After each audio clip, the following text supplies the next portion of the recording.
Thank you very much, and thank you for having me. We have to give a victory of these judgments as victory, for the rule of law, democracy, and it is a victory against, usurpers. People are called men to stop it, no power. And people that are also trying to twist our constitution in the head. I have been on this program so many times, and I said that convention conform with the Electoral Act. Now, our constitution is very clear. Any law that contradicts or that contravenes the constitution of Nigeria, the law is that such law shall be set aside to the extent of its consistency. Now, Electoral Act did not conflict with the constitution of Nigeria because Section 82 of the Electoral Act, which I am reading here, specifically states that every registered political party, because I need to tell Nigeria what was the reason Justice, in which they make that judgment in favor of Labour Party. Let's get to that quickly. INEC has canvassed the fact that the convention did not comply with Electoral Act. But what the Electoral Act says is that party need to give only 21-day notice to INEC. That's 82.1. 82.5 said failure of political party to notify the commission as stated in subsection 1 of the 82 shall render the convention, congress or conferences meeting invalid. Justice Emeka Nwite now said, inasmuch as the party has given you 21-day notice and you fail to honor it, or you fail, to go and monitor it, it is not the business of Labour Party, it is your business, because Section 5 would have been applicable and didn't mean they were not informed. All right. So, I hear you. That was what happened in the court today. Okay, Mr. Arabambi, I hear you. But then what is the way forward for the Labour Party? Because as it stands now, the presidential candidate of your party in the last election, Peter Obi, and a number of other people gathered in Umuahia to actually set up, a committee chaired by Nenadi Usman. What's the way forward? Well, as far as we are concerned, that committee was just an arm of their, the Peter Obi stroke, the governor of Abia State, the Nollywood Theatre Group that converged. There is nothing like stakeholder in Labour Party constitution. And the court was very emphatic today that we comply with the section of the provision of Electoral Act. So it is dead on arrival. And our advice is very simple for them.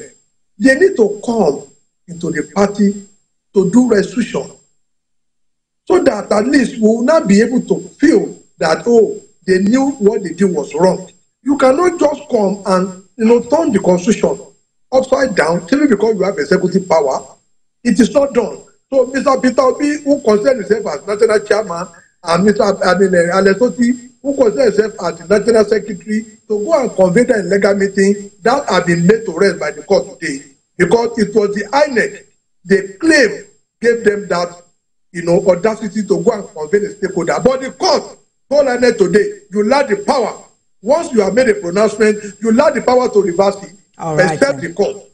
All right, Mr. Arabambi, but then I'm not sure I ever heard either of them declare that they were chairman or secretary to have convened that stakeholders meeting. Factional spokesman of the Labour Party, Abayomi Arabambi, thank you for talking to us on TVC News at 10. Thank you very much.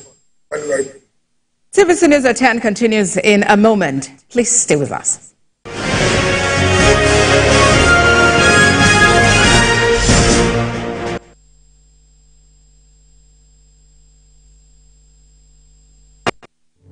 Doubt and fear doesn't occur at the canvas, it shows in the canvas. It shows the conation of raw earthen material slabbed, stroked and molded at a pace provided by the doubt and fear. Every move way in the struggle of one to the other, merging the past to the present, brushstrokes of colors seen but not known. For when the wailing stops, the pieces settle down in abject beauty erected for a century of a century. Speaking, advocating, protesting, flowing as the arts are meant to be.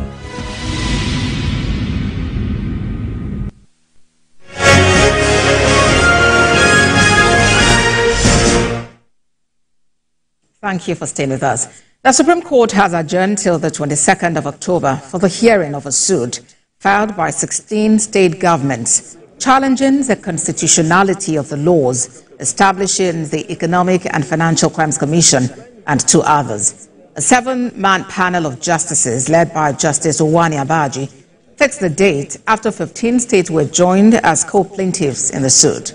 The suit, originally filed by Kogi State government, argued that it was a UN Convention Against Corruption that was introduced into the EFCC Establishment Act without ratification by state houses of assembly. The provision of the Constitution insists the majority of the state houses of assembly must adopt the convention before passing the EFCC Act and others, which was allegedly never done. EFCC, whether indeed in a federal system of government, the current arrangement that we have, whether that is the way it should be. If the federal government of Nigeria is indeed federal, and we have a central government and other federating units that are supposed to be coordinated and independent, whether funds that have been allocated to them, that have been disbursed to them, still remains funds in respect of which federal agencies have powers to investigate and prosecute. Let's look at other stories. The Minister of Works, Dave Umahi, has directed for immediate commencement of reconstruction of the damaged sections of the ever-busy Shagamu-Ore-Benin Expressway at the Shagamu area. The minister, who was conducted around the field portions by the governor of Ogun State, Dapo Abiodun, said he was directed by the president to embark on an on-the-spot assessment and do all that is necessary on the road in order to achieve an end to the suffering of the people plying the road.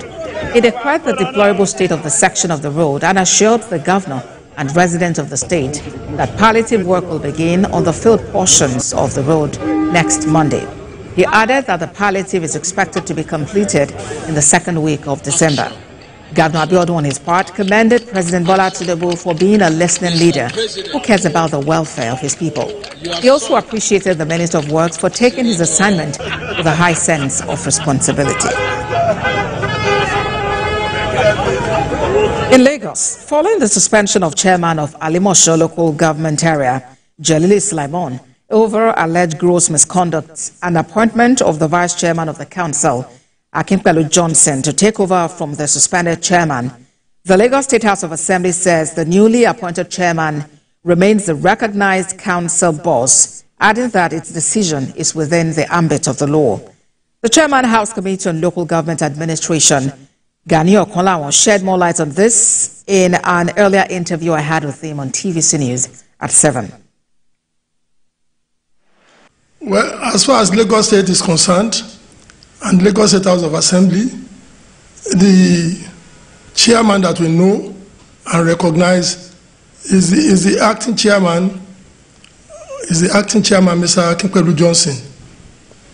We have gone through processes.